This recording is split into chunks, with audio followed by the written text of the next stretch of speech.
Hi everyone, welcome back. Thanks for joining us today. We've got a brand new story to share with you. So let's begin. My name is Edward. When I heard my wife say something that confirmed every fear I'd been pushing aside for years. It didn't just hurt, it pulled the last thread that was barely holding our marriage together. And once that thread snapped, there was no going back.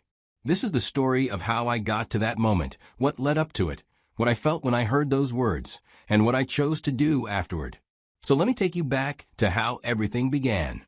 I met Brittany at a time when both of us were dealing with our own kind of loneliness. And somehow, in that shared emptiness, we found each other. I had just lost my dad. He was my only close surviving family member. My mom died when I was 7, and from that point on, my dad became my whole world. He raised me alone, did his best, and was always there. He worked long hours, but still made time to help with homework, show up for school events, and just be there in the small, quiet ways that mattered. When I finally got older, finished school, and landed a good job, I looked forward to the day I could finally start giving back, maybe take him on a vacation, or just be the one looking after him for once. But that never got to happen. Just when it seemed like life was settling, he got diagnosed with cancer again. He had beaten it once years ago, but this time it came back stronger, more aggressive. And before I could process what was happening, he was gone. I was drowning in grief, and honestly, I had no one to talk to. Most of my friends were caught up in their own lives, and I had no siblings or extended family I was close to. That's when Brittany entered the picture. She had just moved to the city, didn't really know anyone, and was trying to figure out her life. I met her because she lived just a few houses down from my dad.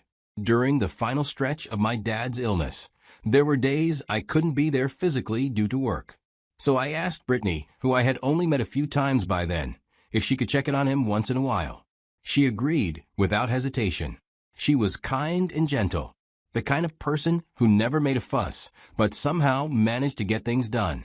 She'd drop off groceries, make sure he took his medication, and sometimes just sit with him for company.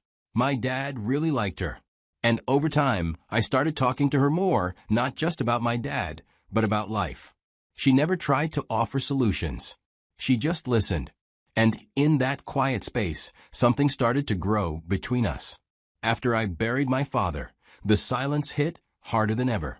The house felt cold, and Brittany was the only person who felt familiar.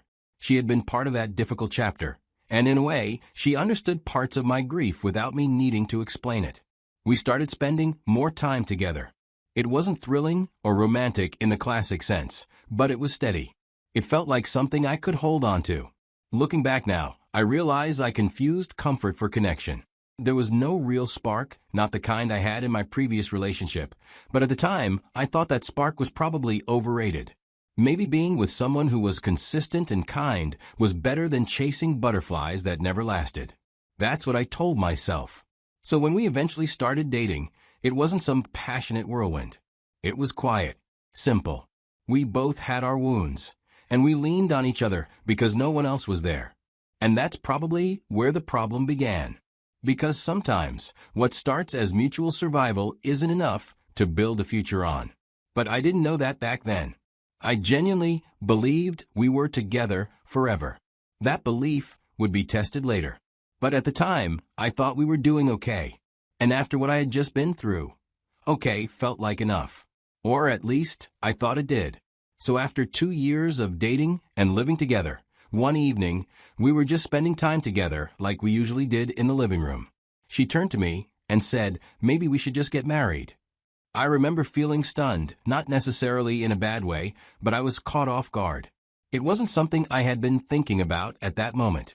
But I sat there thinking, why not? I mean, here was someone who had stayed when my world had fallen apart. She didn't run when life got dark. She was there through the quiet, depressing days after my dad's funeral. She helped me manage the grief, even she didn't really talk much about it. And when you're broken, loyalty starts to look a lot like love. I convinced myself that this was probably what mature relationships looked like. And love wasn't meant to feel like fireworks, but more like a steady flame. So I agreed. We didn't throw a huge wedding. Neither of us had a big family, and honestly, I didn't have the energy for anything grand. We had a small ceremony with a few people. But here's what I didn't say out loud at the time. Deep down, I already knew there were cracks in the foundation. From the very start, Brittany had this emotional wall around her. She was never the type to talk about how she felt deeply. When I tried to be vulnerable with her about my feelings, she would just look at me and say nothing. In the beginning, I told myself that not everyone expresses themselves the same way. She might have gone through something that made her guarded. I gave her every benefit of the doubt. I told myself love wasn't about constant validation or needing to hear, "I love you" all the time. But looking back, I don't think I ever heard her say it unless I said it first. It was never spontaneous. Never from her own lips, without prompting. So when she asked to get married, I thought this was it. Maybe this was her way of showing love. She didn't say it, but she was ready to commit, and that meant something. I believed she was finally letting me in. I was wrong.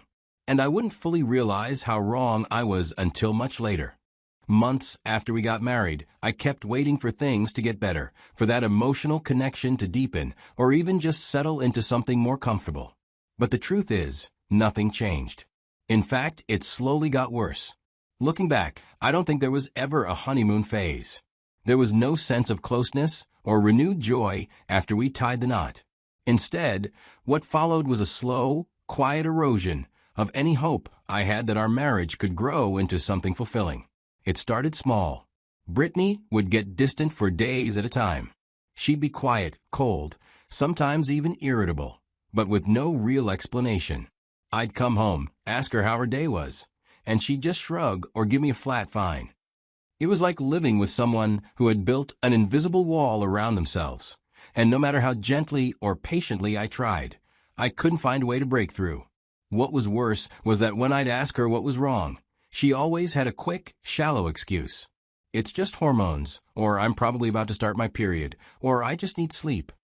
Those were the kind of answers I'd get. Nothing that opened the door to a real conversation. Nothing that invited me in as her partner. It felt like every time I asked, I was being told politely to stop asking. And I listened. I stopped pushing. I tried not to take it personally, even though it felt deeply personal. The truth is, I wasn't happy. But I stayed quiet. Because this was the woman who had stood by me when I buried my father. She was there when I was at my lowest, and in my mind, that loyalty deserved patience in return. So, I kept trying to be the calm one. I gave her space when she asked for it. I thought if I kept showing up with love and kindness, things would shift. Then one day, out of nowhere, she told me she was going to start seeing a therapist. I remember how hopeful I felt in that moment. I thought this was it. Maybe she was finally ready to deal with whatever was going on beneath the surface. Maybe we'd finally be able to talk openly, work through the distance, and start building something real between us. I asked her if she needed me to join her, and she said no. Even when she started, that turned out to be another closed door. No details about conversations about what she was learning, or how she was feeling, or what the root of her issues might be.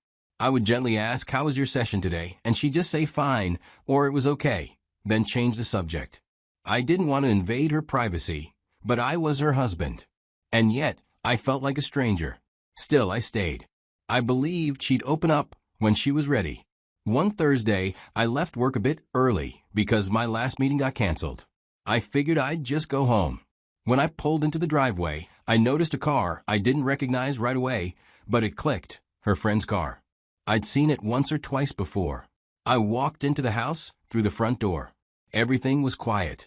Then I heard faint laughter coming from the back porch. I assumed they were just catching up, maybe having a drink or two. I wasn't planning to interrupt them for long, just a quick hey, before heading upstairs to change.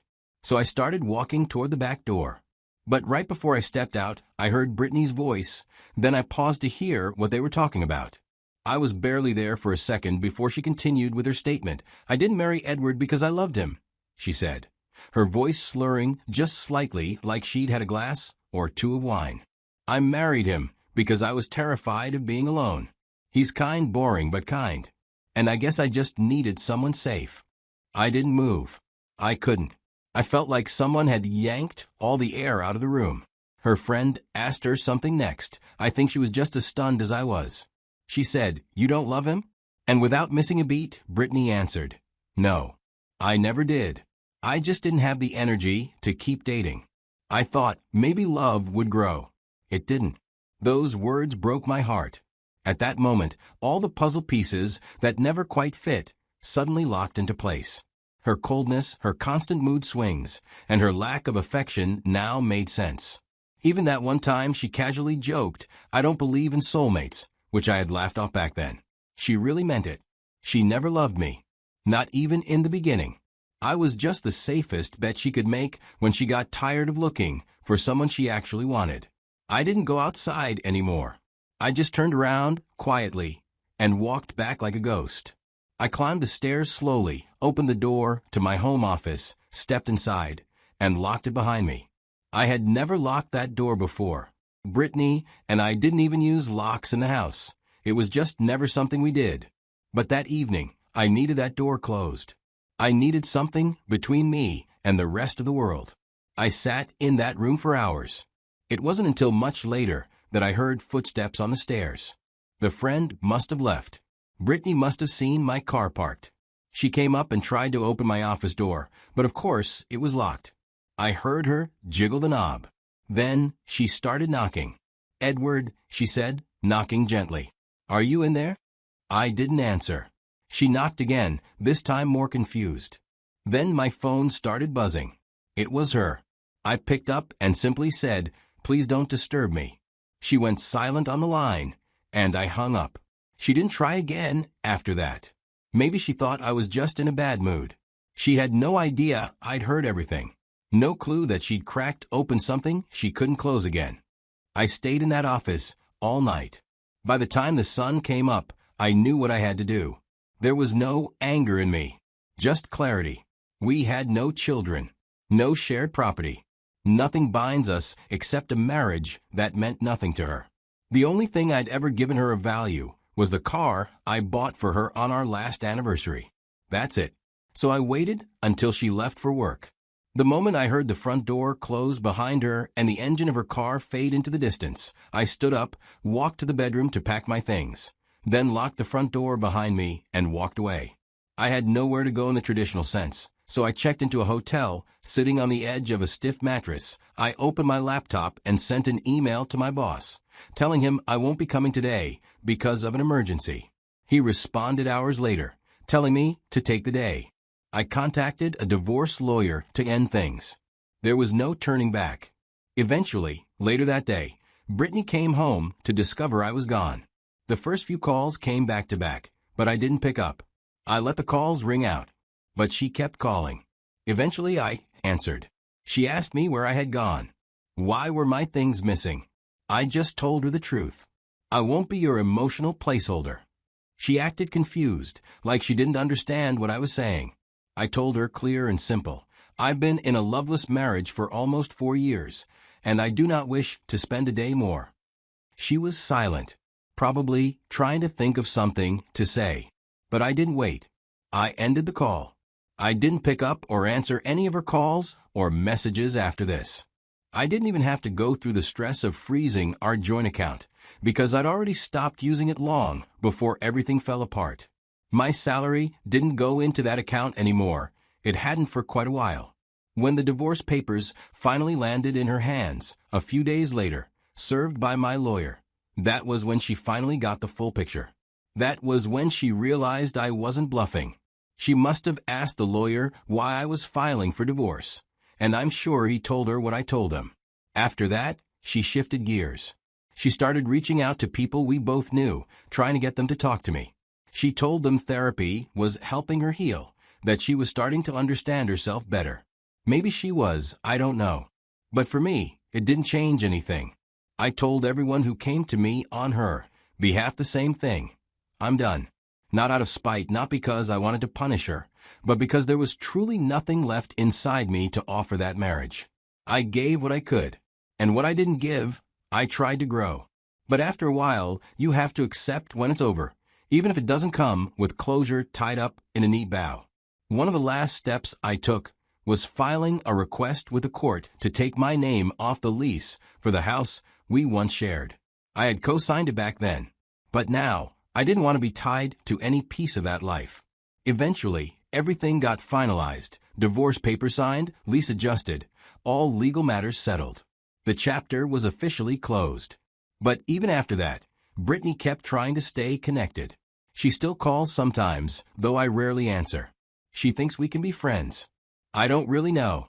Occasionally, I'll reply to a text if it seems serious or personal. Not because I want anything from her, but just out of some leftover sense of respect for what we used to be, or just to avoid unnecessary drama. But as for the relationship, the marriage, the future we were supposed to have, that's gone. Completely. And I've made peace with that.